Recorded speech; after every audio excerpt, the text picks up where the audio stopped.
are you when nobody needs anything from you? I wasn't expecting that question to be so difficult to answer, but when I asked myself, I realized I didn't really know. And that made me wonder, how did that happen?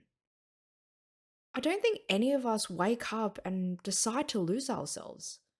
I think little by little, life starts to demand more things from us: work, responsibilities, family, expectations. And before we know it, we've taken care of everyone else's responsibilities, everyone else's expectations, and we've forgotten to check in with ourselves. That's exactly what happened to me. After my eldest daughter was born, I wanted to be the best mother I could be. Every week, I went to playgroup, baby bounce, classes. I thought if I kept doing all these right things, that I'd finally feel like I was enough. But somewhere along the way, I stopped asking, how am I actually doing? Looking back, this was the moment that things actually clicked. But it took me years to actually understand what it was. I realized being a parent hadn't made me lose who I was. I'd been so focused on who I should be that I had stopped listening to who I already was.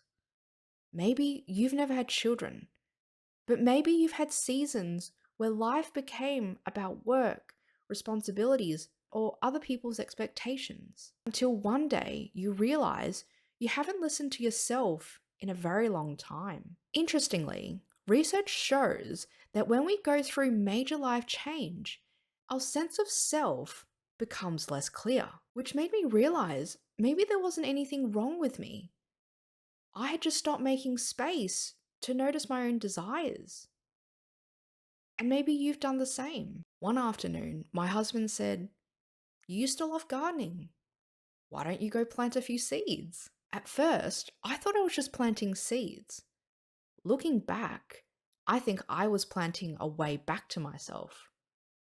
I started reading again, moving my body, spending more time outside, and gardening again. I wasn't lost. I had just stopped listening.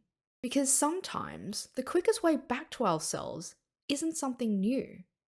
It's reconnecting with something we've forgotten. This week, think back to something you loved before life became so full. Reading, gardening, drawing, playing music, whatever it is, spend 2 minutes with it again. Not to become someone different, but just to remember someone familiar. I'd love to know, what's one thing you used to love that you'd like to spend 2 minutes with this week?